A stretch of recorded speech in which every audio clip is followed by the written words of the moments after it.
Hola, buenas tardes a todos. Rogaría que por favor apagarais la cámara en el botón de Buenas abajo de tardes. tener vídeo y pusierais el silencio, ¿vale? Para que no em, estorbéis a los compañeros, ¿no? Para que no podáis atender con total claridad al webinar. Y nada, me presento, soy Ana San Climens, Marketing Manager de GES. Y hoy realizaremos el segundo webinar del ciclo de 3 que os hemos preparado este trimestre sobre fotovoltaica y que está dentro del plan formativo GES Academy.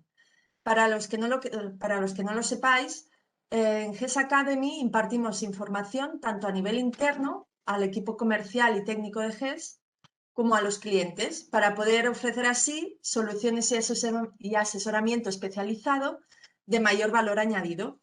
La especialización es uno de los pilares básicos en GES. Entonces, este ciclo de webinars lo hemos querido dedicar a fotovoltaica porque en GES apostamos firmemente por esta gran oportunidad de mercado.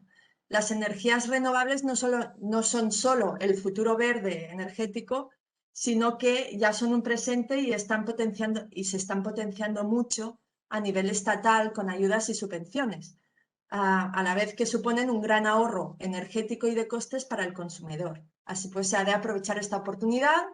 Nos sumamos y de aquí esta iniciativa para que también formara al instalador profesional y ofreceros este servicio por nuestra parte. Entonces, Xavi Fernández, el responsable del Departamento Técnico de Fotovoltaica de GES, será el ponente de la formación y veréis que la formación se os va a hacer muy amena y entendible. Espero que esta formación y la siguiente, que será este jueves 6 de mayo, sean de vuestro máximo interés. Y sin más, Xavi, cuando quieras. Gracias a todos por asistir. Todos y a todas. Gracias. Bueno, muchas gracias, Ana. Espero que se me oiga bien. Buenas tardes a todos y Sí, se te bienvenidos oye bien. Vale, perfecto. Y bienvenidos al segundo webinario impartido por Grupo Electrostox sobre energía solar fotovoltaica. Bueno, en este segundo webinario vamos a aprovechar los conocimientos que aprendimos en el primer webinario para que nos sirvan de base para hacer el dimensionamiento de una instalación fotovoltaica de autoconsumo, ¿vale? Y bueno, sin más empezamos. Vamos a ver los temas que vamos a tratar hoy. A ver. Ok, vale. Empezaremos con una breve introducción, básicamente hacer un breve repaso de lo que ya vimos, ¿de acuerdo? Bueno, tipos de instalaciones fotovoltaicas, vamos a ver los tipos que hay, aunque ya lo vimos en el primer webinario. Veremos también los componentes de una instalación fotovoltaica de autoconsumo, porque este webinario se centra en el dimensionamiento de una instalación fotovoltaica de autoconsumo, ¿de acuerdo? Entonces, también veremos los 4 datos básicos de un módulo fotovoltaico, ¿de acuerdo? Centrándonos esta vez en la tecnología cristalina, ¿de acuerdo? Y también veremos el inversor de red, porque va a ser el inversor que se utiliza en las instalaciones de fotovoltaica de autoconsumo, ¿de acuerdo?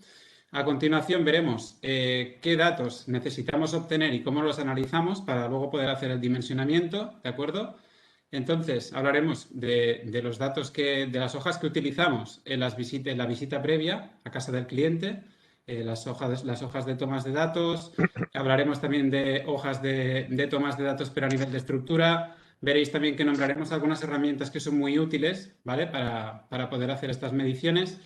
Y después trataremos en profundidad uno de los datos más importantes, que son las facturas eléctricas, ¿vale? Que al final nos va a ayudar a poder dimensionar la instalación fotovoltaica, ¿de acuerdo? Trataremos tanto facturas residenciales como facturas industriales, ¿vale? Y ya por último nos centraremos en el dimensionamiento, que al final es en lo que se centra este webinar, ¿vale? Primero calcularemos los módulos y el inversor necesarios para una instalación tipo. Miraremos qué aspectos tenemos que considerar en la elección e instalación de un medidor de energía, ¿de acuerdo? Que es otro de los componentes de una instalación fotovoltaica. Miraremos también, aprenderemos a calcular las protecciones de corriente continua y de corriente alterna que se necesitan en una instalación fotovoltaica tipo. También calcularemos el cableado de corriente continua, de corriente alterna y también el cableado de datos de comunicación, ¿vale? Y ya por último, veremos esquemas de conexionado, criterios para elección de la estructura y softwares de cálculo para el dimensionamiento. Es decir, toda esta parte que hemos visto cómo se hace manualmente, vamos a ver que hay algunas herramientas que son digitales que nos permiten poder hacer este tipo de cálculos, ¿de acuerdo? Bueno, vamos a empezar con la introducción, como he dicho. Bueno, de instalaciones fotovoltaicas hay varias, como ya vimos en el primer webinario, pero en este en este webinario nos vamos a centrar en las instalaciones conectadas a la red, ¿de acuerdo?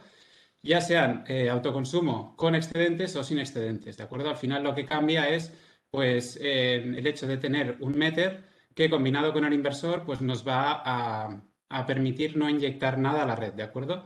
Es decir, se va a producir lo que necesiten los consumos de la vivienda, ¿de acuerdo? O sea que este webinar, lo repito, va a ser centrado en las instalaciones conectadas a la red.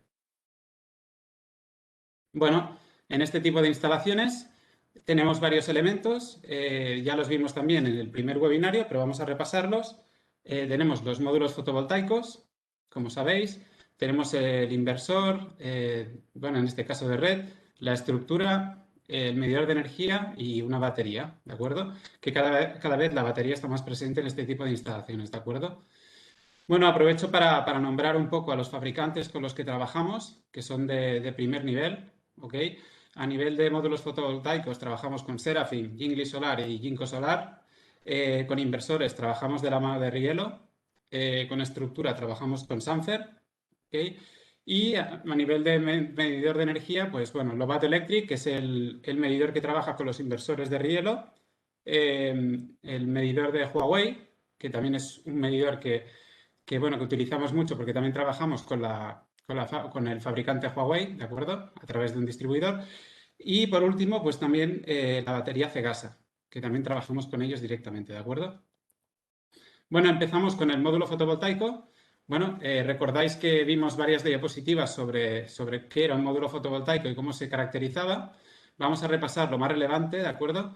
Bueno, las características del módulo solar en condiciones estándar de medida, ¿os acordáis? Que es cómo se dimensiona un módulo en un laboratorio. Son la temperatura, que tiene que ser de la célula, perdón, que tiene que ser de 25 grados centígrados, irradiancia solar de 1000 vatios metro cuadrado y una masa de aire de 1,5. ¿De acuerdo? Estas son las tres condiciones que tienen que cumplirse para que el módulo dé la potencia que indica su pegatina. ¿De acuerdo? La pegatina que lleva en la parte de detrás. ¿De acuerdo? Entonces, tenemos diferentes tipos de módulos fotovoltaicos en función de las células que lo componen. ¿Vale? Tenemos las células monocristalinas, ¿de acuerdo? Y las células policristalinas. Bueno, ya hablamos de las monocristalinas, al final formadas a partir de un único cristal de silicio, y las policristalinas que están formadas a partir de la unión de varios cristales de silicio, ¿de acuerdo? Entonces, a nivel de módulos, tenemos módulos de muchas tipologías, ¿de acuerdo? Pero bueno, al final tenemos módulos de 60 celdas, vamos a hablar un poco de los que son más estándar, ¿de acuerdo?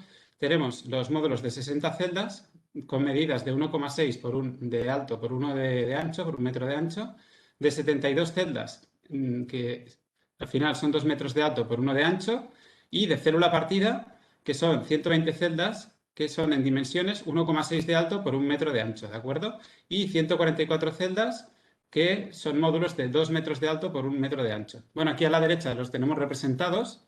Tenemos, por ejemplo, un módulo cristalino de 60 células, un módulo monocristalino de 72 células, ya veis que es mucho más oscuro, ¿de acuerdo?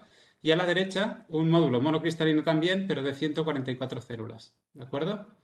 Bueno, nosotros nos vamos a centrar en la tecnología cristalina, pero concretamente en los monocristalinos, ¿de acuerdo? Y sobre todo en los de 144 células, ¿de acuerdo? Bueno, aprovecho para recordaros que los módulos de 144 células se comportaban como si fueran dos módulos que trabajan de forma independiente, de tal manera que si hay una sombra en uno de las dos partes del módulo, es decir, en la inferior, el módulo de la parte superior puede continuar funcionando como si no pasara nada, ¿de acuerdo? No se ve afectado por la sombra del submódulo de abajo, ¿de acuerdo? Bueno, ahora entramos a hacer también un breve repaso del inversor de red. Acordaros, no pueden funcionar sin estar conectados a la red eléctrica porque no pueden generar por sí mismos una señal. Necesitan sincronizarse con la red, tanto en tensión como en frecuencia, ¿vale? Tenemos que asegurarnos, mirando los datos técnicos, de cuáles son las características y parámetros de funcionamiento de este inversor, ¿vale? Cuando hagamos el dimensionamiento. Tanto Tensión mínima, que es cuando se va a empezar a encender los LEDs del inversor. Tensión de arranque, que es cuando empieza a funcionar ya, ¿vale? Empieza a haber producción. Tensión máxima, máxima entrada de tensión, a partir de la cual el inversor se desconecta para protegerse a sí mismo, ¿vale? Número de reguladores MPPT que tiene el propio inversor, el rango de tensión del MPPT, es decir, en qué tensión empieza a trabajar y hasta qué tensión permite, ¿de acuerdo? Y la corriente máxima también de entrada, ¿vale? Estos son los parámetros fundamentales de un inversor de red, ¿vale? Entonces, estos inversores pueden ser monofásicos o trifásicos, ¿de acuerdo? Perdónenme un segundo. Y son más eficientes que los inversores de aislada y variedades de frecuencia, ¿vale? Bueno, al final estos inversores están alrededor de una eficiencia de un 97, 96, 98%, ¿de acuerdo? Y el resto, los de aislada, están sobre el 90 y los variadores de frecuencia podríamos decir que están en un 95, 94%, ¿vale? Entonces, también son inversoras de onda senoidal pura, la misma que recibimos en el hogar, ¿de acuerdo? Incluyen una o varias entradas con reguladores MPPT, que bueno, son los seguidores de punto de máxima potencia, y también incluyen LEDs de estado, que nos van a permitir ver el local, es decir, delante del inversor, si el inversor tiene algún problema en el lado de corriente continua, corriente alterna o comunicación, ¿vale? Con lo cual es muy significativo y nos va a ir muy bien, ¿vale? Es muy revelador. O sea, lo podemos ver a través de la monitorización, pero si estamos en físico delante del inversor, a través de estos LEDs vamos a poder ver en qué estado se encuentra el inversor, si está funcionando correctamente, ¿vale? Y bueno, la mayoría llevan incorporadas protecciones, como el seccionador de corriente continua, protección contra polaridad inversa, perdón, etc. Vale. Suelen emitir Wi-Fi. Esto nos permite conectarnos a ellos mediante el teléfono móvil o un ordenador y cambiar sus parámetros de funcionamiento, ver los datos de producción, historial de fallos del funcionamiento de la planta, etc. Siempre tienen normalmente un punto Wi-Fi en el cual, una vez lo activamos, accedemos directamente al inversor y, tal como he comentado, pues podemos parametrizar los parámetros básicos del inversor, ¿vale? Se pueden conectar en paralelo con otros inversores, claro, de la misma marca, del mismo fabricante, para tener una instalación con más potencia nominal, ¿vale? Algunos modelos son híbridos, compatibles con baterías, ¿de acuerdo?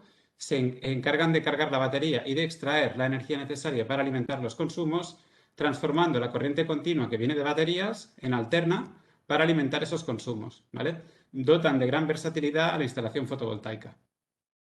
La potencia nominal de estos inversores puede variar entre inferior a 2 kilovatios, hablaríamos de 1,5 kilovatios más o menos, hasta una potencia nominal superior a los 5 megavatios. Con lo que vemos que es al final un abanico muy grande de potencias, ¿de acuerdo? O sea que tiene una versatilidad muy grande. Entonces, mediante la combinación de un medidor de energía y estos inversores, nos permiten poder reportar datos al portal de monitorización del propio fabricante y podremos ver valores tales como el consumo de red, el consumo de fotovoltaica, la inyección a red, etc. ¿De acuerdo? Y bueno, aquí a la derecha he aprovechado para incorporar una imagen de un inversor de rielo monofásico para que pudierais ver las diferentes partes de nuevo que tiene este inversor, ¿vale? Bueno, vamos a centrarnos en la imagen que está abajo del todo, donde se puede ver el seccionador de continua, la entrada de continua de los paneles, positivo y negativo, el conexionado de tierra, ¿vale? La entrada de corriente alterna de la red y, bueno, también donde se puede conectar la antena para la emisión de Wi-Fi, ¿de acuerdo? Bueno, vamos a entrar ya en la obtención y análisis de datos. Ya hemos refrescado los conceptos básicos.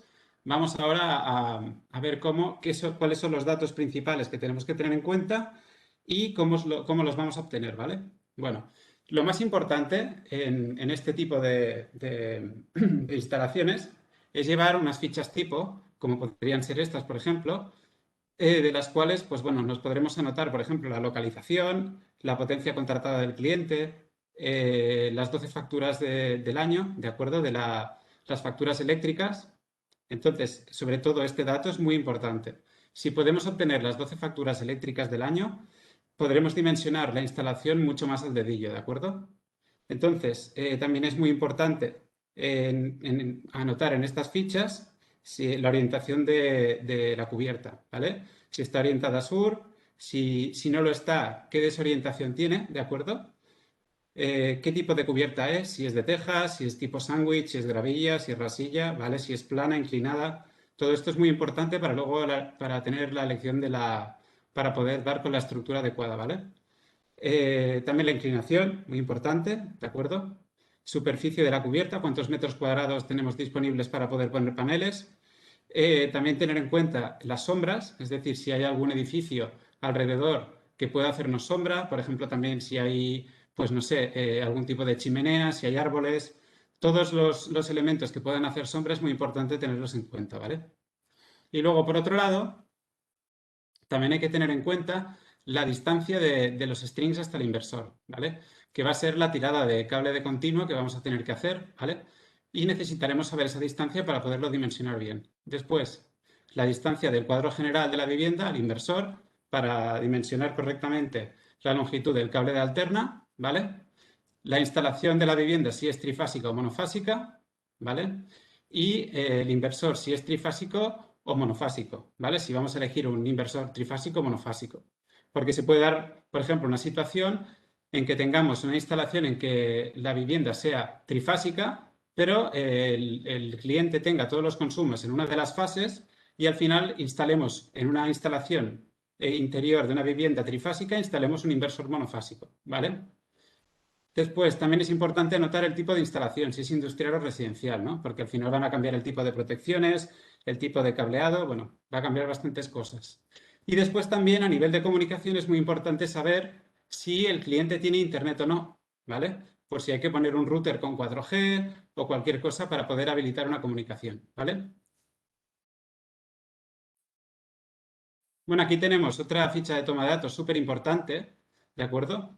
Que sobre todo es básica, ¿vale? Porque es la información típica que nos va a solicitar el fabricante de estructuras para poder ofrecernos, pues, la mejor solución estructural posible. Para calcular el número de estructuras necesarias, así como la tipología de anclaje, en función de la naturaleza de la cubierta, etcétera, ¿vale? Como podéis ver, por ejemplo, nos pide pues, la altura del edificio para saber, por ejemplo, las ráfagas de viento, de qué velocidad serán, el tamaño del módulo, también nos pide las dimensiones para saber cómo tiene que ser la estructura de grande, nos pide, por ejemplo, qué tipo de cubierta tenemos, si es zona rural, si es zona industrial, si es zona urbana, ¿de acuerdo? Si es zona costera, o si tenemos que utilizar aluminio, por ejemplo, de otro tipo para que no se oxide por el tema de la humedad, ¿vale? Y después en la otra hoja que la tenéis al lado, pues nos va a pedir, por ejemplo, la altura de la greca, separación entre grecas, ¿vale? Para la colocación de las estructuras. Bueno, también si es chapa simple, chapa junta alzada, chapa ondulada, ¿vale? Porque al final las soluciones estructurales son muchas y cuanto más detallada sea la información que le demos al fabricante, mejor, ¿vale? Y después también, bueno, tenemos cubierta de teja, cubierta de pizarra o teja plana. Aquí utilizaremos salvatejas porque las tejas de pizarra son muy frágiles. Entonces, cuando caminemos por encima para instalar, se acabarán rompiendo algunas seguro, ¿vale? Entonces, se utiliza el salvatejas en este caso porque utilizar, digásemos, un espárrago o una varilla roscada acabaría rompiendo la teja, ¿de acuerdo? En este caso se utilizaría el salvateja. Después también si es cubierta plana de hormigón o si es cubierta plana deck, ¿vale? Bueno, también es muy importante en las visitas previas, ¿vale? Hacer pues una pequeña búsqueda en Google Maps, nunca viene de más. Nos va a ayudar a poder ver cómo es la vivienda que vamos a visitar, ¿vale? Qué tipo de vivienda es, cómo está orientada, qué tipo de sombras o elementos tenemos alrededor. Y bueno, al final podemos, una vez ya tenemos así hecho una vista general, incluso nos viene bien para de camino a hacer la visita inicial, la visita previa, ir pensando ya soluciones, ¿de acuerdo? Entonces, aparte de esto, también tenemos que tener en cuenta que cuando vayamos a hacer todas las mediciones en cubierta, por ejemplo, hay algunas herramientas que nos van a ser de gran utilidad, ¿vale? Dentro del móvil nos podremos descargar apps que nos son muy útiles. Por ejemplo, una app con una brújula nos ayudará, una vez estemos en la cubierta, a calcular de forma bastante exacta la orientación del lugar, ¿vale? Y así sabremos qué azimut tenemos respecto al sur. Y podremos calcular un poco, pues, cómo debemos orientar la estructura, cómo no, etc., ¿vale? Después también nos podremos descargar una app con un clinómetro para poder calcular la inclinación de la cubierta en grados, ¿vale?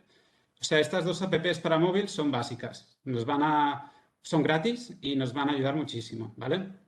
Y después otras herramientas fundamentales, pues bueno, el metro, ya se sabe, para poder medir distancias en cubierta, o si no, un medidor láser, un arnés, porque bueno, ya sabéis, os podéis caer y además por normativa, por seguridad, tenéis que, en cubierta tenéis que ir con arnés y tenéis que llevar una línea de vida, ¿de acuerdo? Y además tenéis que llevar calzado y ropa adecuada, ¿vale? Bueno, ahora vamos a ver unas fotos muy reveladoras. Casi no necesita ni comentarios, ¿verdad? O sea, es muy importante, antes de empezar una instalación, asegurarse del estado de la cubierta, ¿de acuerdo?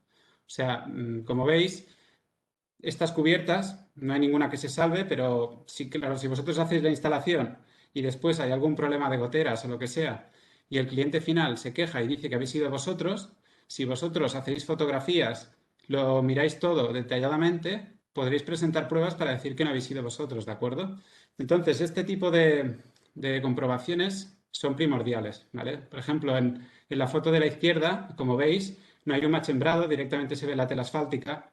Entonces, claro, ahí si perforamos, vamos a perforar la tela asfáltica y va a haber goteras seguro. Con lo cual, ha habido que poner ahí un recubrimiento con cemento, ¿vale? Para poder hacer la perforación, porque es que si no, directamente goteras. Lo que os comentaba de la pizarra, en la foto de arriba, es un material muy frágil, entonces no se puede perforar con un taladro y no se puede poner una varilla roscada, sino que se tiene que ir con salvateja, porque si no nos cargaremos toda la cubierta, ¿vale? Y en el último caso, abajo, tenemos las cubiertas de tejas normales, pero en este caso que están muy deterioradas, ¿vale? Entonces, en este caso, lo mismo, fotografías y antes de instalar, pues decirle al cliente la situación que tiene en el tejado, porque a veces ni lo saben, claro, nunca suben al tejado, ¿vale? Bueno, hay un par de conceptos que son importantes que tengáis también a la hora de inclinar los módulos, a la hora de orientar los módulos, y es precisamente eso, ¿no? ¿Cómo debo orientar los módulos? ¿Qué significa orientación? ¿Qué significa inclinación? ¿Y a qué inclinación lo tengo que poner o a qué orientación tengo que poner el módulo? Bueno, pues para nuestra latitud, es decir, aquí en la península ibérica, ¿de acuerdo? La latitud tiene que estar alrededor de unos 40, porque está entre 43 grados aproximadamente y 36, 37 grados, ¿vale? La media nos sale unos 40 grados, ¿vale? Entonces, la orientación óptima siempre será al sur, o sea, azimut cero, más abajo hablaré de esto, y la inclinación óptima, como he comentado, para instalaciones de conexión a red será equivalente a la latitud del lugar menos 10. Si la latitud, como he dicho, media de la península ibérica son unos 40 grados, si le restamos 10 grados nos quedamos en 30. Por tanto, la inclinación óptima de los paneles para instalaciones de este tipo va a ser de 30 grados, ¿vale? Y después, a nivel del ángulo horizontal, ¿vale?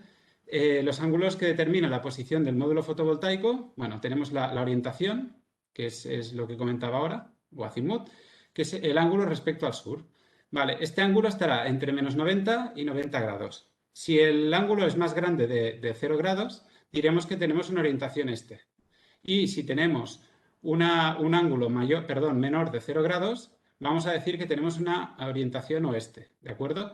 Lo óptimo es que este ángulo sea igual a 0, ¿de acuerdo? O sea, que no haya orientación oeste ni este, que sea totalmente 0, ¿vale?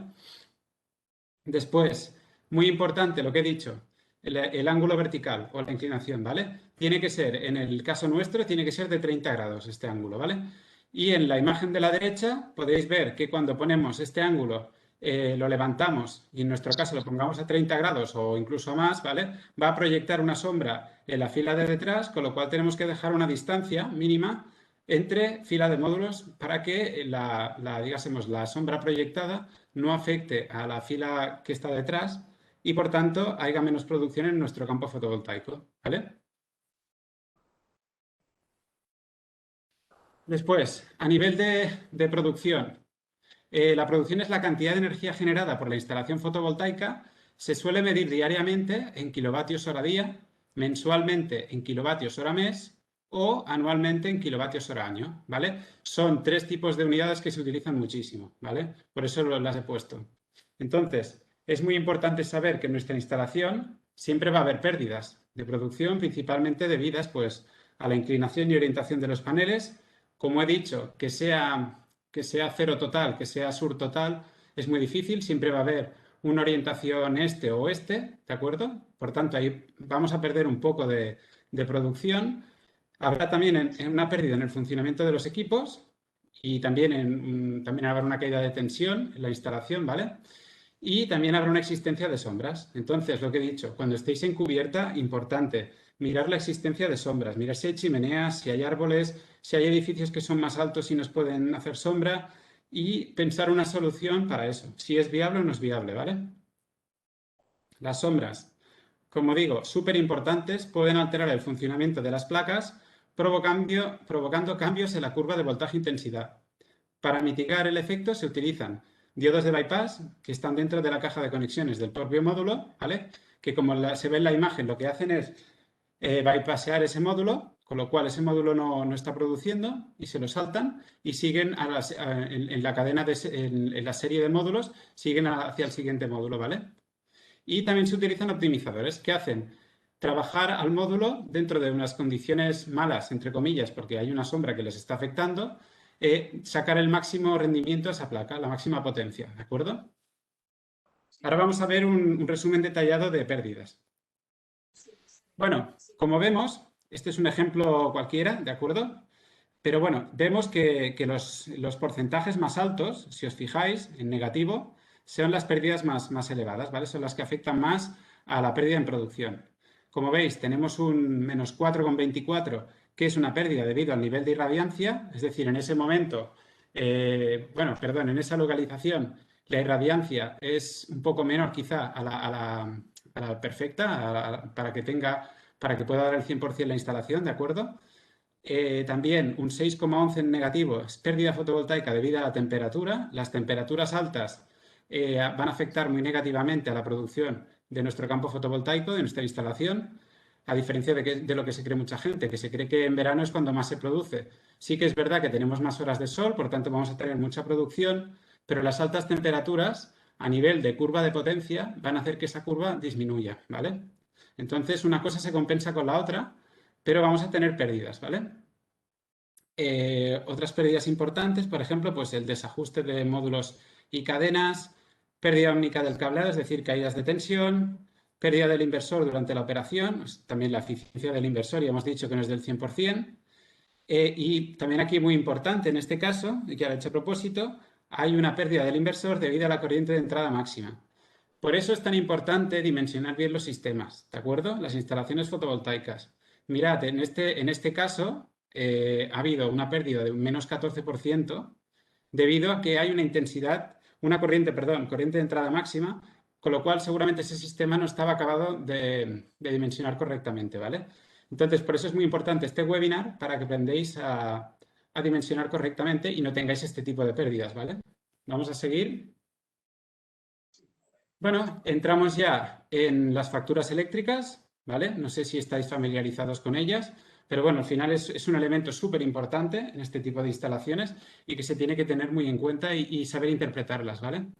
Entonces, lo primero, pedir siempre que sea posible las facturas eléctricas de los 12 meses del año. ¿Por qué? Pues porque vamos a tener al final muchos más datos, ¿vale? Al final es mucho más difícil al final clavar, digamos, la instalación perfecta para una vivienda cuando se tiene que extrapolar, ¿de acuerdo? En cambio, si tenemos datos que son reales, será mucho más fácil. Por tanto, siempre que se pueda, las 12 facturas del año, ¿vale?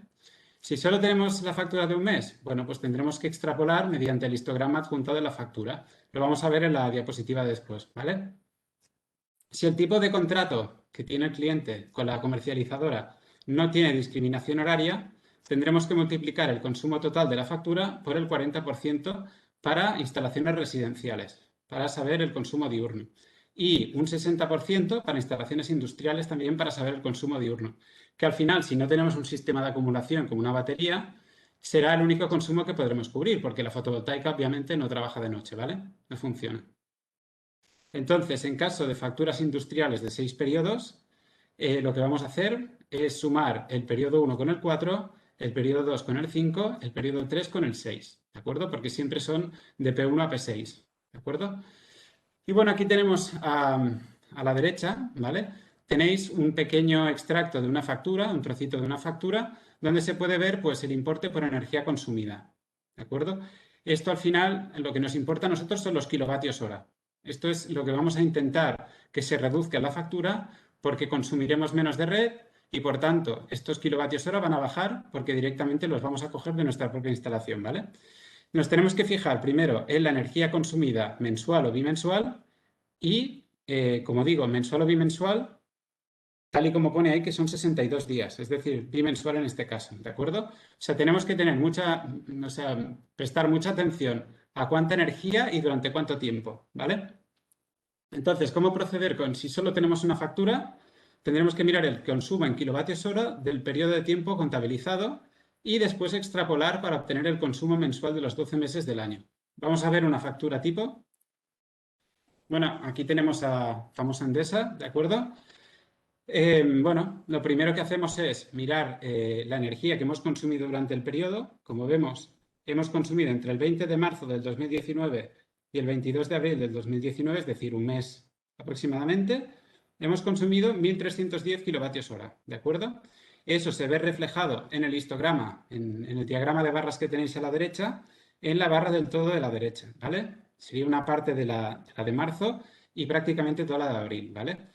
Entonces, como no tenemos los datos numéricos, pero sí que tenemos estas barras que al final son muy reveladoras. Al final podemos hacer una extrapolación sabiendo si una barra de estas equivale a 1.310, más o menos podemos ir sacando el consumo mensual que ha tenido este cliente durante todo el año, ¿vale? Después, ¿qué tipo de contrato tiene el cliente? Bueno, tiene PVPC, que al final está dentro del mercado regulado, y no tiene discriminación horaria. ¿Por qué? Porque tiene un peaje de acceso 2.0A, que es el único que no tiene peaje de acceso. Perdón, no tiene discriminación horaria, ¿vale? Tiene una potencia contratada, en este caso, de 6,6 kilovatios. Y bueno, también es importante a veces saber el número de CUPS, sobre todo para el tema de la legalización de la instalación, ¿de acuerdo? ¿Qué más? Bueno, en la factura también habrá que mirar, veréis también el importe por peaje de acceso. Ese dinero lo vamos a pagar aunque tengamos una instalación fotovoltaica, porque no tiene que ver con la generación, sino por el hecho de tener un contrato con una comercializadora, ¿vale? Para tener electricidad que venga de la red eléctrica. Y donde podemos reducir realmente el coste es en el importe por coste de la energía. Esto es 93,55 euros, ¿de acuerdo? Que al final la suma de los 93,55 más los 57,68 son los 151,23 que nos cobran en la factura general aquí, en donde pone factura resumen, por energía consumida, ¿vale? Entonces, de ese total podremos rebajar del término de importe por coste de la energía, ¿de acuerdo? Entonces, sobre el histograma y sabiendo una factura, o si tenemos las 12 facturas, podremos saber la energía de cada mes que hemos consumido en kilovatios hora y al final saber el total que hemos consumido de energía anualmente, ¿vale? Sobre esto, si lo multiplicamos, podremos saber si no tiene discriminación horaria, ¿eh? Si tiene discriminación horaria es directo, porque sabemos cuál es el total, pero también sabemos en qué horas ha consumido esa energía. Por tanto, podemos saber, en función de las horas de sol de cada mes, podremos ir sacando el consumo diurno, que es el que nos interesa, ¿vale? Si no, lo que hacemos es coger el consumo total, ¿de acuerdo?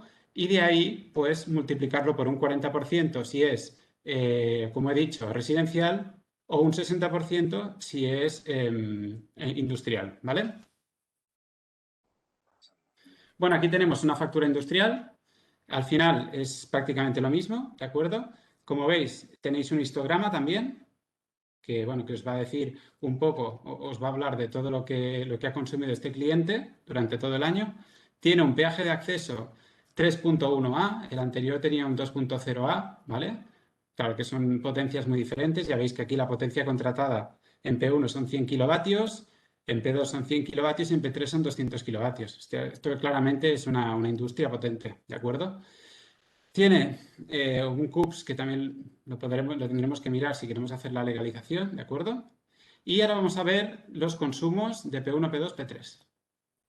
Bueno, como se ve marcado en rojo en la izquierda, tenemos el importe por peaje de acceso, ¿de acuerdo? Esto ya he dicho que esto lo vamos a tener que pagar igualmente, pero el importe por coste de la energía es lo que vamos a poder reducir, ¿vale? Entonces tenemos desglosado, tenemos en el periodo P1 hemos consumido 3.612 kilovatios hora, ¿vale? Y entonces en el periodo P2 ya lo veis, 1.805, periodo P3 1.513, ¿de acuerdo? Entonces, una vez tenemos P1, P2, P3, ya tenemos muy claro definido más o menos cuáles son los consumos que tiene el cliente, ¿de acuerdo? Entonces, el peaje de acceso es muy importante porque cada uno de ellos tiene unas franjas según el mes del año y la hora que corresponden con P1, P2 o P3.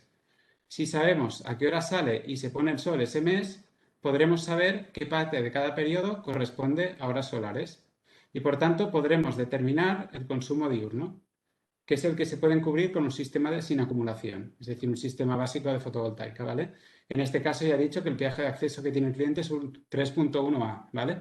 Entonces, en la tabla que tenéis a la derecha podéis ver que tenemos diferenciado el consumo en P1, P2, P3 a nivel mensual y después los totales, ¿de acuerdo? Y de ahí hemos podido separar lo que es el consumo diurno de lo que es el consumo nocturno. Ya veis que tenemos 56.786 de diurno por 34.977 nocturno, ¿vale? Entonces, es súper importante saber analizar las facturas para poder saber cuáles son los consumos y en qué horas tiene esos consumos el cliente, ¿vale? Bueno, aquí tenemos un resumen de lo que serían las tarifas, las potencias contratadas asociadas a esas tarifas, si tienen discriminación horaria o no, tipo de instalación, si es monofásica o trifásica y pues las aplicaciones que tienen, ¿vale? Las hemos diferenciado entre residencial e industrial, ¿de acuerdo? Porque son las 2.1 y 2.0 son básicas de residencial, son las del mercado regulado, de PVPC, ¿de acuerdo?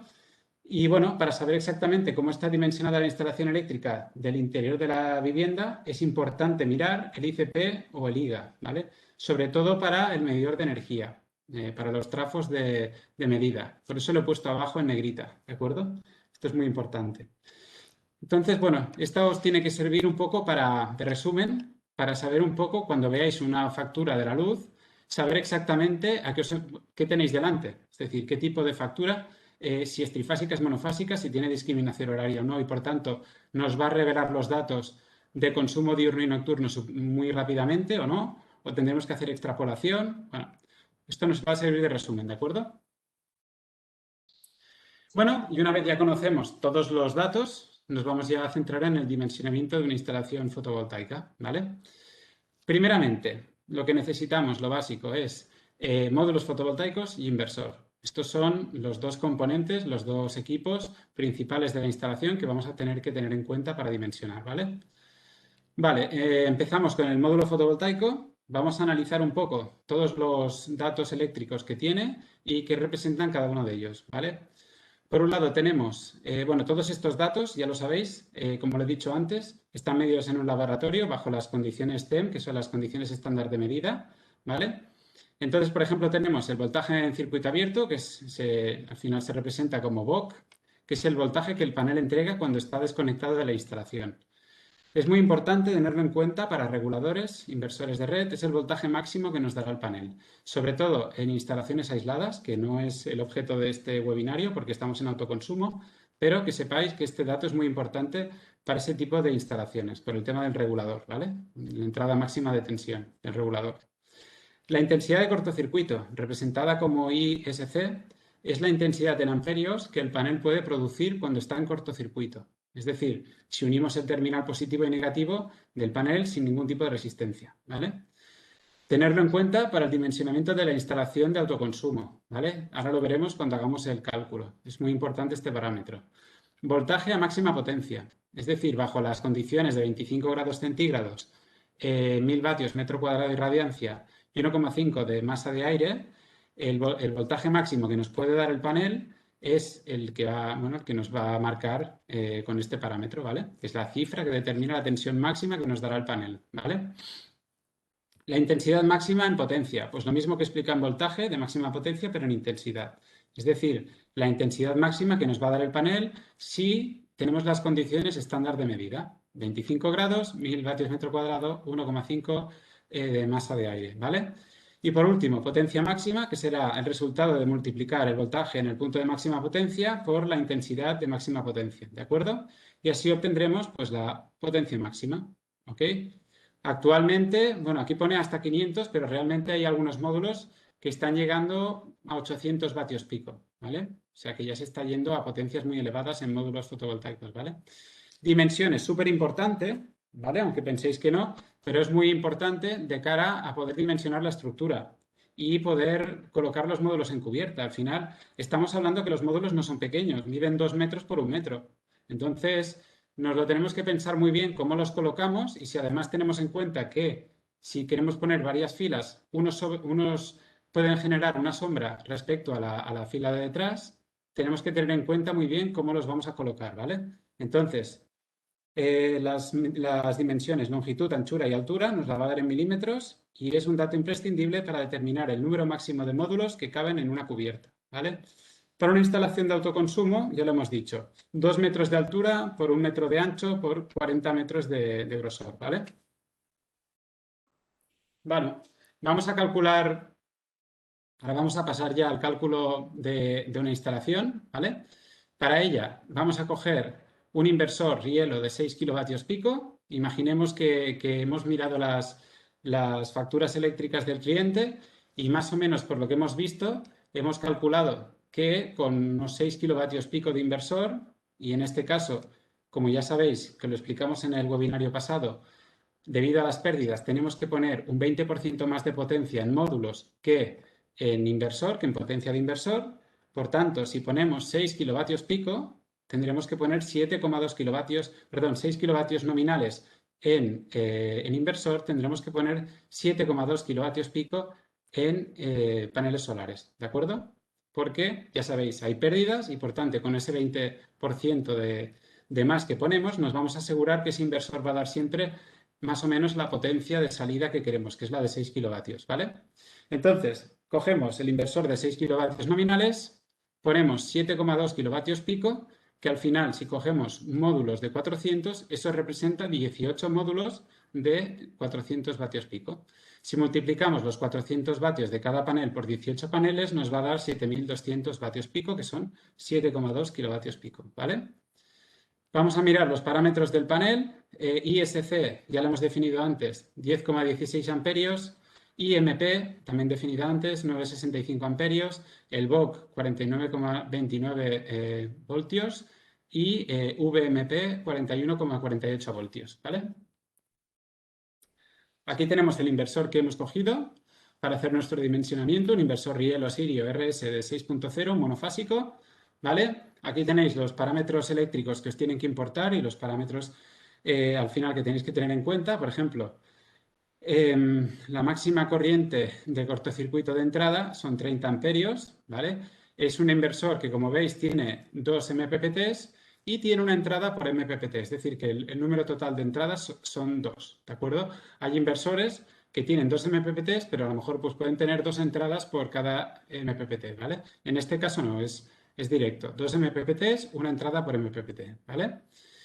Además de eso, tenemos que mirar, pues lo que he dicho, la intensidad máxima de cortocircuito por entrada MPPT y también el rango de voltaje de operación del MPPT, ¿vale?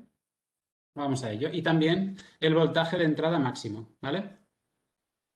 Bueno, aquí tenemos un poco el resumen para calcular cuántos módulos pueden ir con ese inversor, ¿vale? A ver, encontramos que el número máximo de paralelos que podremos conectarlo primero, ¿vale? Vemos que cada regulador MPPT dispone de 2 entradas. En este caso, perdonad, pero esto está mal. Cada regulador MPPT dispone de una entrada. Esto lo modificaré después, perdonad, ¿eh? Perdón. Sí, dispone de 2 entradas, una por regulador MPPT, es correcto. El parámetro ISC, ¿vale? Por entrada de regulador MPPT máximo es 15 amperios. Voy a ir volviendo atrás para que lo veáis. Como veis, ya lo decía, ¿vale? 2 entradas, una por MPPT y la corriente máxima de cortocircuito son 15 amperios. Que si lo multiplicamos por 2, porque hay 2 MPPT, son un total de 30 amperios, ¿vale? Entonces, ISC por entrada regular son 15 amperios. La ISC del módulo son 10,16 amperios. Bueno, vamos a dividir.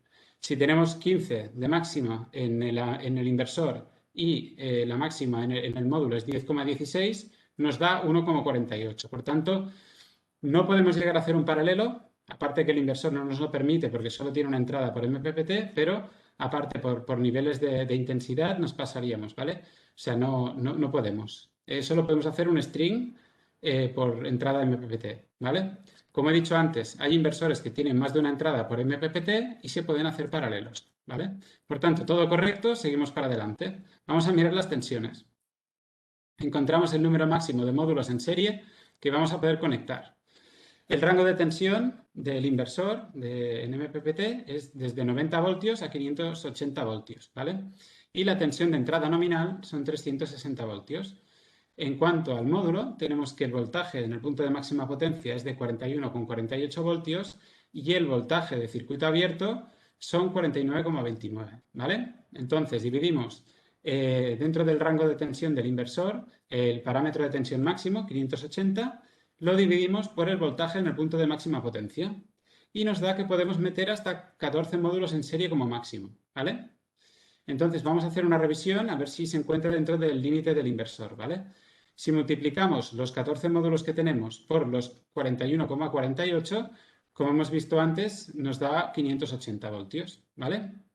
Pero ¿qué pasa? Si multiplicáramos 14 módulos por los 49,29 de voltaje de circuito abierto del módulo, nos pasaríamos de los 600 voltios, que es la tensión máxima de entrada. Por tanto, tenemos que reducir. A 13 también nos pasamos y tenemos que bajar a 12. Con 12 voltios, si lo multiplicamos por la tensión de circuito abierto, nos quedamos en 591,48 voltios. Por tanto, nos quedamos por debajo de 600 y, por tanto, el inversor va a poder trabajar tranquilamente, ¿vale? Entonces, este inversor puede soportar hasta 1 por 12 módulos, es decir, 591,48 voltios, y nosotros queremos conectar 9, porque como hemos visto, vuelvo para atrás, número de módulos fotovoltaicos, 18. ¿Por qué? Porque 18 por 400 nos da 7.200, que es un 20% más que los 6 kilovatios del inversor, ¿vale? Haremos 2 strings de 9 módulos, en total 18 módulos. Ya está, aquí se acaba el cálculo, ¿vale? Ya tenemos qué inversor utilizamos, cuántos módulos ponemos y cómo son los strings que tenemos que conectar. Siguiente, una vez tenemos los módulos que queremos conectar y el inversor que queremos utilizar, tenemos que saber qué medidor de energía vamos a utilizar, ¿vale? Normalmente esto depende, pues, básicamente del fabricante. Cada fabricante trabaja con un medidor de energía, ¿vale? En el caso de Rielo, trabaja con los meters Lovato, ¿vale? Con el DMG 110 o 210, ¿de acuerdo? En el caso, por ejemplo, de Huawei, pues trabaja con sus propios meters, los Smart Power Sensor, ¿de acuerdo? Y como veis, justo debajo, lo que os he puesto son los toroidales, porque tenemos dos tipos de meters. Tenemos los de medida directa, en los que se conecta directamente los cables de fase o la fase directamente al meter, al medidor de energía, y otros que hacen la medida sin que se conecte directamente la fase al propio medidor, sino que son de medida indirecta y por tanto utilizan transformadores, ¿de acuerdo? Aquí veis, por ejemplo, que el medidor de energía de Huawei monofásico utiliza un toroidal, ¿de acuerdo?, que tiene una relación de transformación de 100 amperios en el primario a 40 miliamperios en el secundario y tiene un cable de 5 metros, ¿vale? Para el medidor de energía trifásico de Huawei, pues vamos a tener una relación de transformación de 250 amperios en el primario con 50 miliamperios en el secundario y también el cable es de 5 metros, pero como veis son 3 toroidales porque al final es un medidor trifásico, ¿vale? Lo mismo pasaría con el meter de Lovato, ¿eh? Tiene una alimentación, tiene otra salida para los toroidales y luego tiene una comunicación con el inversor, ¿vale? Lo veremos después, ¿vale? Entonces, ¿qué parámetros debemos tener en cuenta para elegir el medidor de energía? Bueno, parámetros eléctricos del medidor, es decir, la intensidad máxima admisible, ¿vale? Si el medidor es monofásico o trifásico, si está integrado en el inversor colocando los trafos de medida aguas abajo del ICP o es externo, es decir, no va dentro del inversor, ¿vale? Sistema de comunicación, ¿qué tipo de protocolo utiliza? ¿De acuerdo? Si es un protocolo Modbus o cualquier otro protocolo, ¿vale? Entre medidor de energía e inversor, ¿vale? Medidor de medida indirecta o directa, tal y como he comentado, ¿vale? Ubicación de los cables de potencia y los de comunicación para conectar bien cada cosa donde corresponde.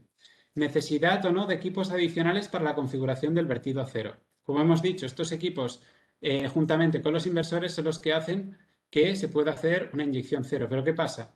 Que hay algunos medidores que no cumplen con las condiciones para poder tener la homologación para una instalación con inyección cero, porque el tiempo de reacción es demasiado largo y por tanto no están homologados. En estos casos, el METER pasa a hacer la función de medidor de producción de energía y de consumo. Y el otro dispositivo se encarga de la inyección cero, ¿vale? Hay algunos medidores de algunos fabricantes que directamente no pueden ser homologados como para utilizarlos para inyección cero, ¿vale? Entonces también hay que mirar la compatibilidad de equipos, normalmente siempre del mismo fabricante, y cable de comunicación a utilizar para conectar inversor y medidor de energía, normalmente conexión RS485, ¿vale? Vale, cálculo de protecciones de corriente continua y corriente alterna necesarias, ¿vale? Protecciones necesarias para corriente continua, pues bueno, fusibles o interruptor magnetotérmico, pero normalmente siempre fusibles, ¿de acuerdo?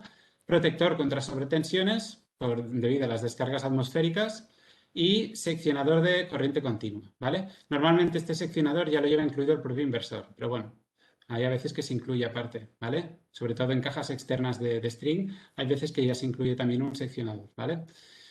En la parte de alterna, protecciones necesarias para la parte de corriente alterna. Necesitaremos un interruptor magnetotérmico de 2 polos o 4 polos en función de si es una instalación monofásica o trifásica.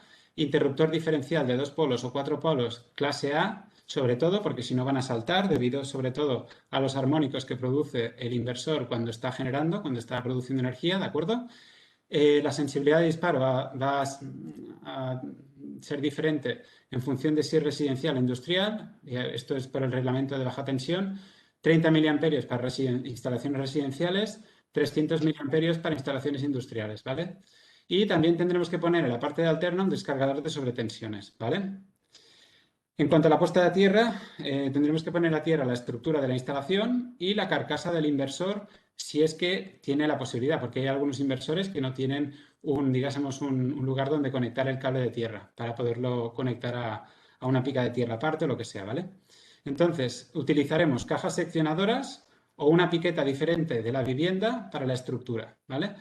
¿Por qué? Bueno, pues porque hemos tenido algunos problemas con el tema de si tú conectas, por ejemplo, la estructura directamente a la piqueta de la tierra, puede ser que las derivaciones debidas a las descargas atmosféricas pueden ser importantes y pueden hacer que salte el diferencial de la vivienda, ¿vale?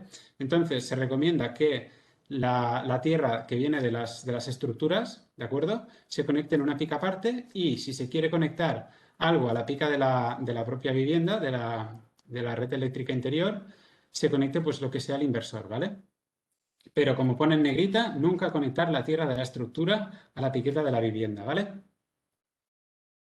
Cálculo de protecciones de corriente continua y corriente alterna necesarias. Bueno, protecciones necesarias para la parte de corriente continua, fusibles o interruptor magnetotérmico, ya lo hemos dicho.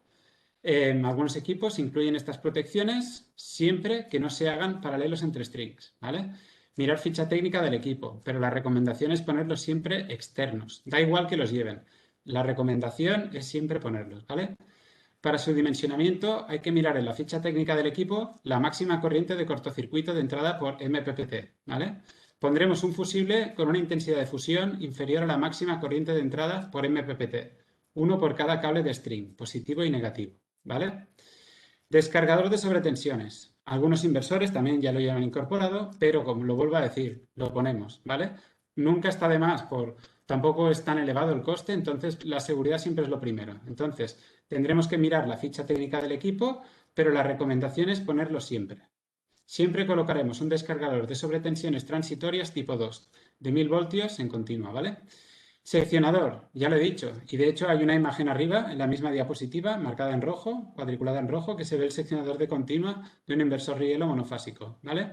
Ya lo llevan incorporado casi todos los inversores, pero en estos casos yo normalmente no lo solemos poner, porque ya lo lleva incorporado el inversor y la verdad es que va muy bien. Pero bueno, sí que es verdad que hay gente que lo pone y sobre todo lo que son las cajas de string externas, también llevan seccionadores, ¿vale? En continuo, ¿vale? Entonces, existen cajas de protecciones de strings que llevan incorporadas todas estas protecciones para la mayoría de configuraciones de potencia de un campo fotovoltaico. Es decir, no tenéis que coger un cofret, ponerlo en la pared con carril DIN y ir poniendo cada una de las protecciones, que también está muy bien, ¿eh? A mí también me gusta trabajar así, pero también es verdad que existen cajas que ya viene todo hecho, que ya la coges para una potencia determinada de campo fotovoltaico y directamente ya te viene dimensionadas todo lo que son las protecciones de corriente continua y también tienes cajas para corriente alterna, ¿vale? Entonces, algunos de estos fabricantes, ¿cuáles son? Toscano y Cable SolarTech, ¿vale? Bueno, aquí tenemos un ejemplo de protecciones de continua, ¿vale? Tenemos un descargador de sobretensiones tipo 2 de 3 polos, ¿vale? Cable positivo, negativo y tierras. El positivo lo tenéis en vuestra parte izquierda, negativo parte derecha, cable de tierras en la parte central. ¿Por qué cable de tierras? Ya lo hemos dicho, para el tema de conectar la estructura a tierras, ¿vale? Fusible portafusible, ya hemos dicho, un fusible por cada cable de cada string, ¿vale? En el cable positivo, en el cable negativo de cada string, ¿de acuerdo? Y el portafusible. En este caso DF, que es con quien trabajamos, y en los descargadores de sobretensiones con CirProtect, ¿vale? Y lo que hemos dicho de las cajas, hay cajas, veis el seccionador de continua que está dentro, se ve bien, ¿vale? Bueno, cajas que ya llevan incorporadas todas las protecciones. En este caso, a Gabe, ¿de acuerdo? Vamos a pasar a la parte de alterna. Necesitaremos un interruptor magnetotérmico. Lo dimensionaremos el dispositivo en función de la potencia de salida del inversor y la tensión de la red teniendo en cuenta si es monofásica o trifásica, ¿vale?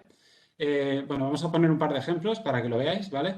Si la potencia del inversor es de 4 kilovatios y es monofásico, ¿vale? El poder de corte que tiene que tener el magnetotérmico será 4.000 vatios dividido entre 230 voltios porque es monofásico, nos da una intensidad de 17,39 amperios. Por tanto, colocaremos un interruptor de 2 polos porque es monofásico y de 25 amperios de intensidad de corte en formato carril DIN, ¿vale? En el ejemplo 2 tenemos una potencia inversor de 20 kilovatios y es trifásico. El poder de corte que vamos a necesitar, pues lo calcularemos dividiendo los 20.000 vatios, es decir, 20 kilovatios dividido entre 400 voltios de tensión entre, tensión entre fases, por raíz de 3 por el coseno de phi, ¿vale? Y esto nos va a dar unos 28,87 amperios, ¿vale? Entonces colocaremos un interruptor de 4 polos porque es trifásico y de una intensidad de corte de unos 40 amperios, ¿vale? Formato carril DIN, ¿de acuerdo? Entonces, siempre que se trabaje con inversores en paralelo y sobre todo en instalaciones industriales con inversores de potencia nominal elevada, cada inversor tiene que tener su propio interruptor magnetotérmico. Y en cabecera de los inversores colocaremos un interruptor magnetotérmico de mayor poder de corte. Es decir, no intentéis ahorrar por un magnetotérmico. Al final, la seguridad de la instalación es lo primero, ¿vale? Entonces, uno por inversor y en cabecera otro, ¿vale? En casas que se puede colocar un interruptor magnetotérmico en cabecera de la instalación para seccionar la instalación y poder trabajar solo en la rama de la instalación fotovoltaica. Imaginaros que ha habido un fallo en la instalación fotovoltaica y tenéis un magneto ahí arriba del todo, ¿vale? Aguas abajo del inversor, ¿de acuerdo? Entonces, ¿qué pasa? Que os va a venir muy bien porque seccionáis, abrís el circuito ahí y podéis trabajar sin tensión en toda la parte de la fotovoltaica, ¿vale? Esto va muy bien, ¿de acuerdo? Protecciones necesarias, seguimos. De corriente alterna, el descargador de sobretensiones, la mayoría de los inversores lo llevan incorporado, pero tendremos que mirar la ficha técnica del equipo por si acaso, ¿vale? Aunque lo lleve incorporado, como siempre, colocaremos un descargador de sobretensiones transitorias de tipo 2, monofásico o trifásico, tipo carril DIN, según convenga, ¿vale? Y diferencial, obviamente, nunca puede fallar. Tendremos que colocar un diferencial de clase A, lo hemos dicho antes, por el tema de los armónicos que produce el inversor, ¿vale? Al funcionar y al hacer la conversión de corriente continua a corriente alterna, ¿vale? Tal y como dice la normativa, deberemos colocar un diferencial con una intensidad nominal por encima de la intensidad de corte del interruptor magnetotérmico según intensidades normalizadas, ¿vale? A partir de la intensidad nominal del diferencial de 100 amperios, cuando sea superior a 100 amperios, iremos a la fórmula diferencial más relé más toroidal más interruptor automático, ¿vale? Para poderes de corte iguales o superiores a 100 amperios, utilizaremos interruptores magnetotérmicos de formato caja moldeada, ¿vale? Esto sobre todo para instalaciones industriales. Bueno, aquí tenéis un ejemplo de protecciones de alterna. Empezamos por la izquierda, tenéis un interruptor magnetotérmico de la marca Schneider, tetrapolar, ¿vale? Porque es una instalación trifásica, 3 fases y neutro, de tipo carril-DIN para corriente alterna, ¿vale? En el centro tenéis un interruptor diferencial de 4 polos de 30 miliamperios para corriente alterna, ¿vale? En este caso es para vivienda, no es para industria, si no sería de 300 miliamperios, ¿vale? Y luego a la derecha tenéis un descargador de sobretensiones o protector de sobretensiones de corriente alterna que tiene para las 3 fases y neutro, ¿vale? Tiene que ser de tipo 2, ¿vale? Es tetrapolar. Bueno, estamos ya en las últimas diapositivas, ¿de acuerdo? Vamos a pasar a mirar el tema del cableado de corriente continua, ¿vale? Para su dimensionamiento hay 2 aspectos imprescindibles a tener en cuenta, ya lo sabéis todos los que habéis trabajado con continuo. Uno es la distancia del generador fotovoltaico, es decir, de los strings de las placas hasta el inversor, que era uno de los parámetros que habíamos anotado con las fichas de toma de datos del principio. Por eso era tan importante, que os lo he dicho, que tengáis fichas de ese tipo, medirlo en la visita previa, este tipo de cosas, ¿vale? Y luego el otro dato muy importante para dimensionar el cableado de corriente continua es la intensidad que deberá circular por el cable, ¿vale? Cuanta más intensidad, más gordo será el cable. Eso es obvio, ¿vale? Entonces, tenéis ahí la fórmula. No sé si hace falta que la recuerde, pero bueno, al final, la L es la longitud del inversor al IFP, ¿vale? La I es la intensidad máxima del sistema en la parte de alterna. El alfa es la conductividad del cobre, perdón, Phi es la conductividad del cobre a 20 grados centígrados, que es de 56. Y bueno, ahí tenéis un diferencial de voltaje y poco más. Al final esto, si aplicáis la fórmula, es directo. Pero bueno, normalmente tenéis muchas herramientas para poder calcular este tipo de cosas con softwares o con herramientas digitales, ¿vale? Utilizaremos cable solar de 2 colores, cable negro para negativo, ¿vale? Y cable rojo para positivo. Ya sabéis, los strings tienen el cable negativo y el cable positivo, ¿vale? Entonces, debemos conectar todos los módulos del string entre sí en serie, en este tipo de instalaciones. Para instalaciones aisladas se conectará en paralelo, pero para instalaciones en serie siempre se va a conectar positivo con negativo de cada placa, ¿vale? Uniendo cada terminal MC4 positivo de cada módulo con el negativo del siguiente. Al final del string nos quedará un cable positivo resultante y un cable negativo resultante. Estos son los 2 cables que hay que dimensionar. ¿Por qué? Porque es desde el final del string hasta el inversor. Y toda esa tirada de cables es la que tenemos que dimensionar, ¿vale? Para que ninguno de los 2 cables resultantes del string sea demasiado largo, como pasaría con un conexionado normal, se usa la técnica salto de rana, que consiste en unir los módulos impares entre sí y los pares entre sí, ¿vale? Entonces, esto, al final, os lo podéis imaginar, por ejemplo, si unimos el negativo del panel 1 con el positivo del panel 3, el negativo del panel 3 con el positivo del panel 5 y así todos los que son impares y luego hacemos lo mismo con los pares, ¿vale? Vamos a evitar toda la tirada de cable que hay en la forma normal. Si veis en los 2 dibujos de abajo, el que está en la parte de arriba, el cable positivo que está en la placa número 11 es larguísimo, porque tiene que salir del último módulo y llegar hasta el final de todo. Con el tipo de conexionado cable de rana, conseguimos que esa tirada de cable sea mucho más corta y por tanto nos ahorramos dinero y cable, ¿vale? Vale, para conexiones, para instalaciones de autoconsumo, las conexiones entre módulos pueden ser, se pueden conectar en serie o en paralelo. En caso de autoconsumo, digo, van a ser de tipo serie, pero se pueden conectar, por ejemplo, en paralelo en instalaciones aisladas e incluso en autoconsumo puede ser una combinación de los dos. Puede ser serie o paralelo o que también se le llama mixta, ¿vale? La definición también de cadena o string. ¿Qué es una cadena o string? Pues es un conjunto de placas conectadas en serie. La tensión y la intensidad del valor total del string no puede sobrepasar los valores máximos de tensión e intensidad de la entrada del inversor. En este tipo de conexionado, el voltaje total será el número de módulos por el voltaje en el punto de máxima potencia, parámetro que ya conocéis, y esto nos va a dar el voltaje total del string, ¿vale? Esto aumenta mientras que la intensidad total del string es igual a la intensidad de un módulo. Esto siempre en conexión en serie, ¿vale?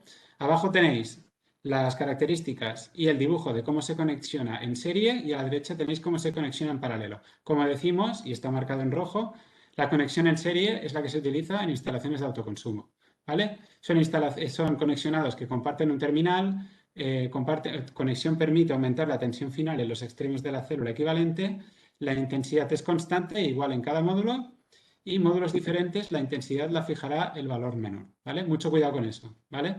Entonces, vamos a intentar, siempre que haya que sustituir un módulo o varios módulos, intentar hacer la sustitución, si son 8 módulos y tenemos 8 strings, no vamos a poner los 8 módulos en un string, vamos a repartir los 8 módulos en los 8 strings, ¿vale? Para que afecte lo menos posible.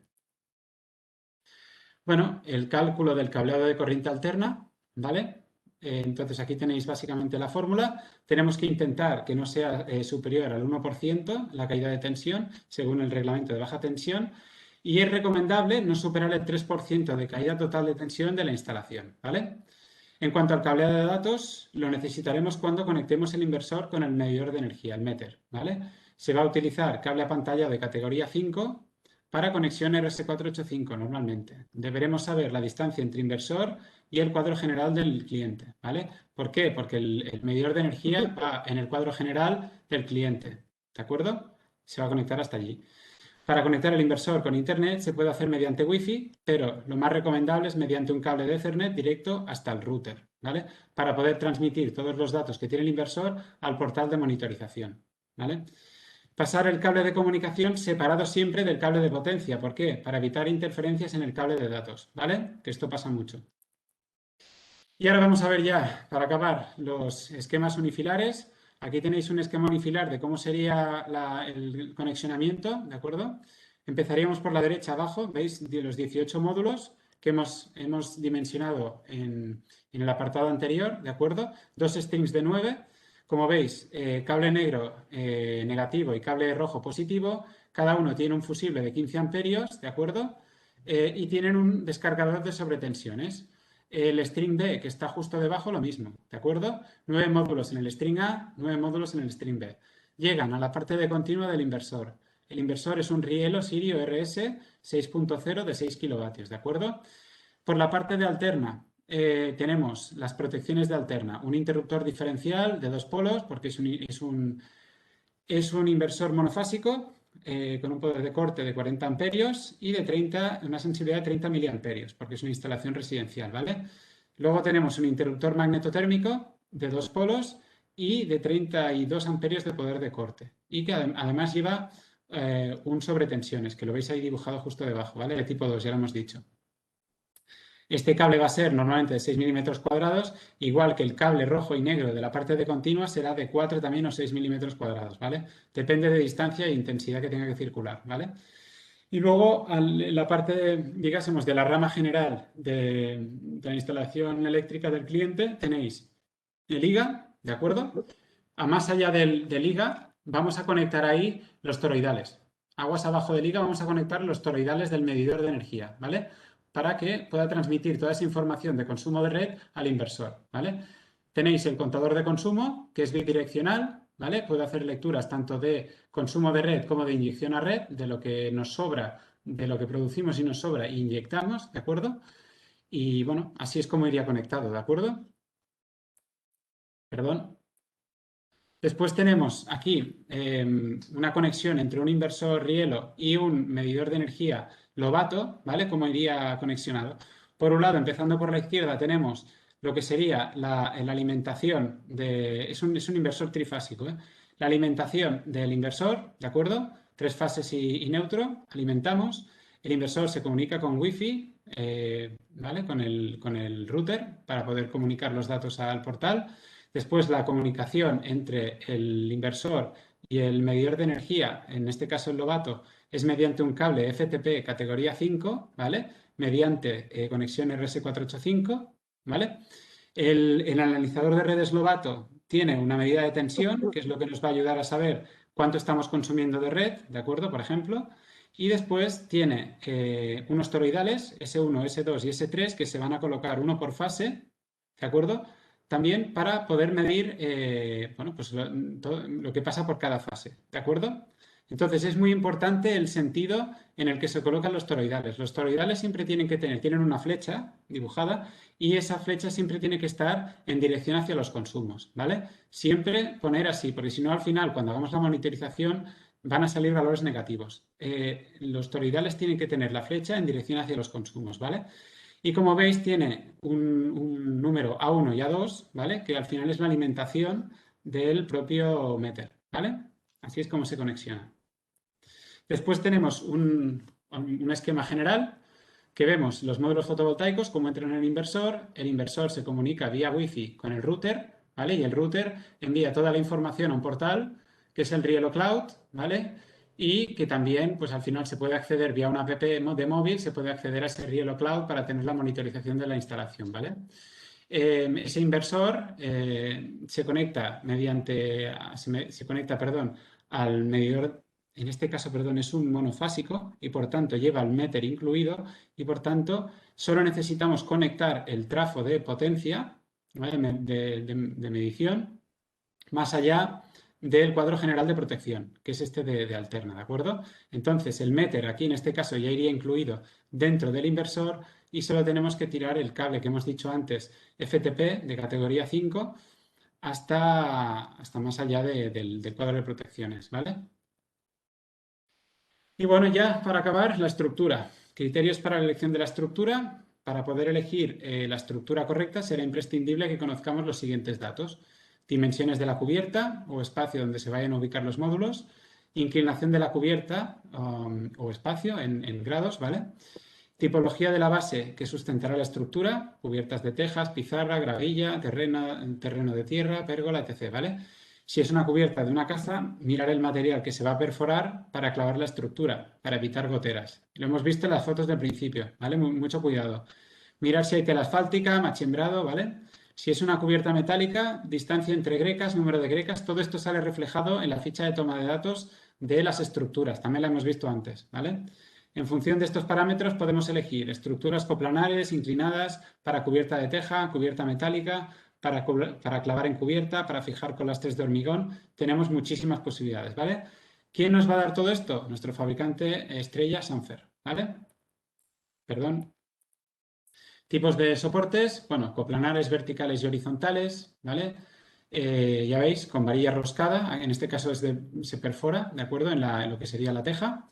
Bueno, tienen el sistema PS para módulos de 2,4 metros de altura por 1,35 de ancho, por tanto, aceptan módulos de mucha potencia, se han adaptado a las nuevas potencias, ¿vale? Después tenemos soportes coplanares para cubiertas de chapa, ya lo veis, ¿vale? Aquí tenéis que saber, ya lo hemos dicho, distancia entre grecas, altura de grecas, etc., ¿vale? También tienen el sistema PS para adaptarse a los módulos de nuevo formato de nueva potencia, de 2,4 metros de alto por 1,35 de ancho, ¿vale? Disposición en vertical, disposición en horizontal, ¿vale? Bueno, aquí tenemos un poco de detalle. Soportes inclinados, ¿vale? Inclinación a 30 grados, ya hemos dicho que es la correcta para la península ibérica. Válido para módulos también, porque tiene el sistema PS de 2,4 hasta 1,35 de ancho, ¿vale? Lo mismo, pero digásemos cerrado. Uno iría con bloques de hormigón y el otro se podría directamente fijar a cubierta, mediante perforación de la cubierta, ¿vale? Otros tipos de soportes, tenemos soportes lastrados, soportes para fachada, soportes para terreno, soportes para poste. Todo esto nos lo ofrece Sanfer, ¿vale? Y ahora ya para acabar, sí, los softwares de cálculo para el dimensionamiento. Bueno, hemos pensado que quizá la mejor manera de que pudierais ver estos softwares sería pues enseñaros en vivo y en directo cómo funciona, por ejemplo, PVGIS, ¿vale? Que es un software, es una página web a nivel europeo, de la Comisión Europea, que al final nos da datos de radiación pues muy reales, ¿de acuerdo? Vamos a introducir 4 datos y enseguida acabamos, ¿vale?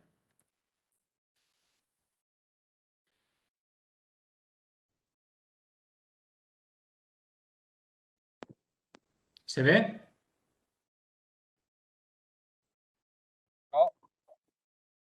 Sí, ¿Se ve, no? sí, sí. Vale. Sí, se ve, sí. Ok. Entramos. Vamos a poner por ejemplo, perdonad. Vamos a poner, por ejemplo, la ciudad Espera, de Madrid. Xavi. ¿Qué? Creo que no, ¿eh? ¿No se ve? Xavi, no se está viendo el PowerPoint. Se está viendo el PowerPoint. Vale. Pues, espera un momento. Tendrías que Sí, compartir pantalla completa. espera, he dejado de compartir y Sí, ahora voy a compartir. correcto. Un momentito. Si compartes escritorio, veremos todo lo que tú veas. Otra cosa es que no Correcto. quieras que lo veamos. No tengo nada que ocultar. No, Vale. No. Ahora sí. Ya está. Ahora sí. Ahora es el Ahora sitio perfecto. correcto. Vale. Perfecto. Pues vamos a buscar un sitio cualquiera, por ejemplo Madrid, ¿vale? A ver, mira, justo al lado del Retiro, ¿de acuerdo? Puerta de Alcalá, ¿de acuerdo? Nos ha fijado un punto aquí, ¿de acuerdo? Y entonces lo que vamos a hacer es ponerle una potencia pico de placas, por ejemplo, pues no sé, antes hemos dicho que necesitábamos 7,2, ¿vale? Porque habíamos puesto un inversor de 6 kilovatios, ¿de acuerdo? Fijaros lo importante que son las pérdidas del sistema, ¿vale? Aquí nos deja introducir cuántas pérdidas tenemos. Hemos dicho que vamos a introducir un 20%, ¿de acuerdo? Entonces, 14 me parece que no, ¿vale? Vamos a poner 20 porque 14 me parece demasiado optimista, ¿vale? Ponemos 20%, 7,2 de potencia pico, inclinación, hemos dicho que para la península ibérica mejor 30 y el azimut ya hemos dicho que es la desorientación hacia el este o hacia el oeste que van a tener los módulos. Vamos a imaginar una situación ideal, ¿vale? En que los módulos no tienen ningún tipo de desorientación y están orientados totalmente sur, ¿vale? Vamos a visualizar resultados y directamente nos sale la producción que podría tener ese campo fotovoltaico, ¿vale? Aquí lo veis en un diagrama de barras que si vamos por encima va a salir el valor en kilovatios hora de cada mes, ¿de acuerdo? Pero, y aquí tenemos valores, pero lo que importa al final es el informe que podemos generar en PDF, que lo voy a hacer ahora. Ya se me ha descargado. Y vais a ver, ¿vale? Rendimiento de un sistema fotovoltaico conectado a la red, que es nuestro caso, autoconsumo, ¿vale? 7,2 de potencia pico, ¿de acuerdo? 20% de pérdidas. Ciudad de Madrid, ¿vale? 30 grados de inclinación, que es lo que queríamos. Hemos imaginado una situación ideal, un sur total, es decir, ningún tipo de desorientación. Y al final, aparte de tener la producción de energía mensual y la irradiación mensual en ese punto de Madrid, ¿vale? Podemos tener... Importante, Xavi, importante. Sí. Sube para arriba un poquito. Sí. La producción anual FV. Sí, por supuesto, perdón. La producción anual que nos da el sistema en un año. Esto es uno de los valores que se utilizan a la hora de dimensionar un sistema. ¿De acuerdo? Este es uno de los valores importantes, que luego tienen que ser cotejado y tiene que ser pues comparado con los valores que tenemos en el histograma. Más abajo, tira para abajo, Xavi. Más abajo tenemos el histograma, el diagrama de barras, con los valores numéricos de cada uno de los meses, desde enero hasta diciembre.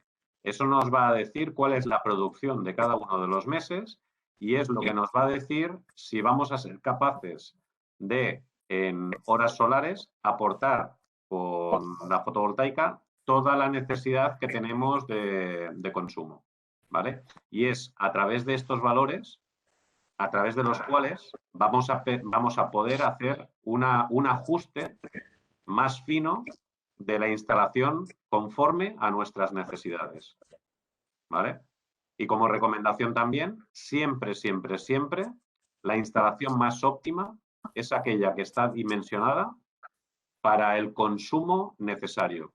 O sea, el sobredimensionar una instalación por el hecho de tener un vertido a red y una compensación siempre va a ser más desfavorable que el hecho de ajustarlo al consumo que tenemos nosotros.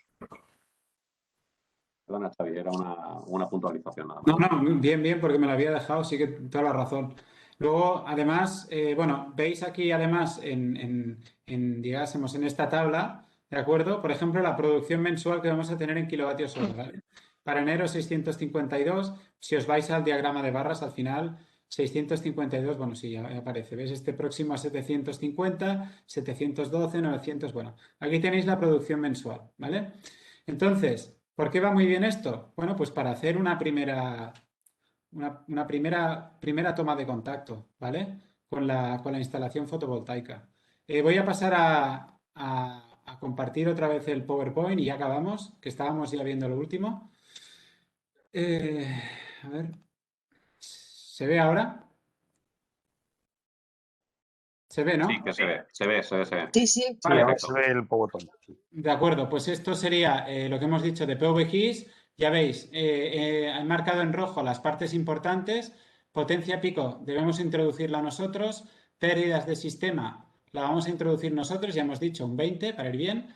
La inclinación 30 grados, ¿de acuerdo? Porque ya hemos dicho que puede variar entre 40 y pico en la parte más norte de Galicia hasta por debajo de unos 36 grados para la parte más sur de Andalucía, ¿de acuerdo? El azimut, 0 grados. Bueno, si tenemos la suerte que podemos orientar a 0 grados, perfecto, pero muchas veces esto no va a ser 0, va a ser 15, va a ser menos 15, depende de cómo tengamos, si tenemos orientación este o este, ¿vale?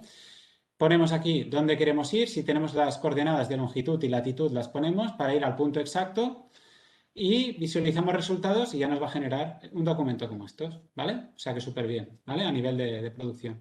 Y luego, bueno, existen los softwares de los fabricantes, como es el caso de Rielo, que nos permite pues ya directamente sacar una configuración. Todos los cálculos que hemos hecho antes, a partir de la cantidad de módulos que hacían falta en función de los parámetros de intensidad de cortocircuito, de voltaje máximo de entrada, etc. Todo esto ya nos lo hacen los configuradores, por ejemplo el de Rielo, perdón, tenemos el de Huawei, ¿vale? Tenemos el de Fronius, tenemos muchos, ¿vale? Y aquí os dejo los links de los principales configuradores estos que os hablaba, ¿vale? Tenemos el de Rielo, el de Huawei, el de Fronius, SMA, Enfase y el PVGIS, que es el que habéis visto para calcular numéricamente la producción, tenéis también ahí el enlace. Y nada, perdonad, me he alargado un poquito, pero había mucha información y espero que os haya servido de mucha utilidad, ¿vale? Muchas gracias.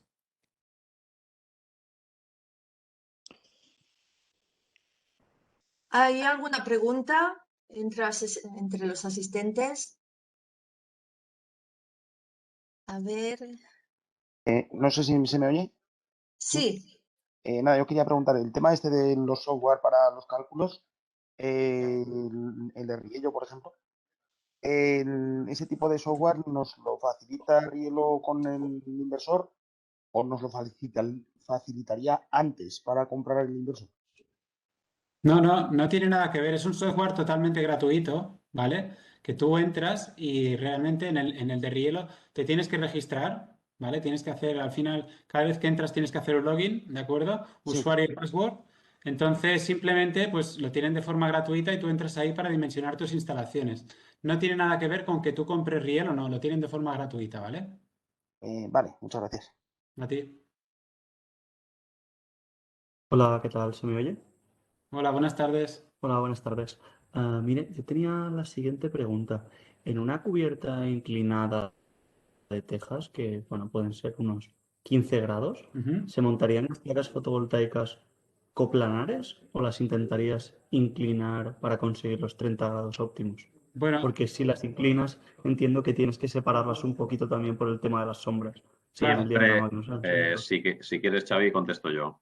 sí. Siempre, siempre, siempre que podamos hacer una instalación coplanar, yo recomiendo que a día de hoy, tal como está el precio de las placas, se haga siempre, siempre, siempre coplanar. Nunca añadamos inclinaciones adicionales por una cuestión de sombras, por una cuestión también del efecto vela que realizan los paneles. Cuando tú los tienes levantados, pues hay un efecto vela evidente que te puede provocar, si la sujeción por el motivo que sea no es suficientemente firme, pues te puede provocar algún problema en la instalación.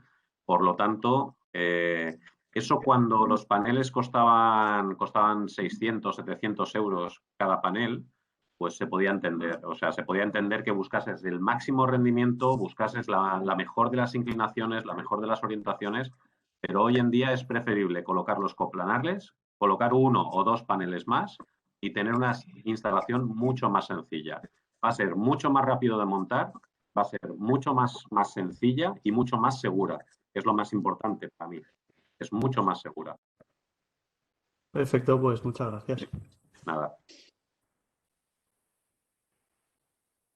¿Alguna pregunta más?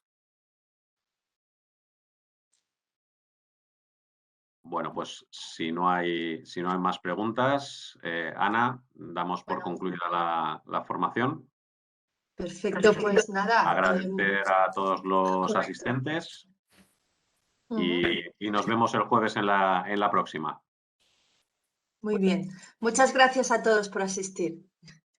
Una cosilla más. Solo comentaros que en breve dispondréis de la grabación de esta formación en el apartado GES Academy de la web de GES, ¿vale? En www.grupoelectrostocks.com, ¿vale? Entonces, apartado GES Academy. Ahí pues, dispondréis de esta grabación y también de otros webinars de interés del sector, de las principales marcas que distribuimos. Muchas gracias y bueno, nos vemos el jueves. Adiós. Un saludo. Chao. Que vaya bien. Y gracias por la asistencia. Hasta luego. Gracias. Gracias. Hasta luego.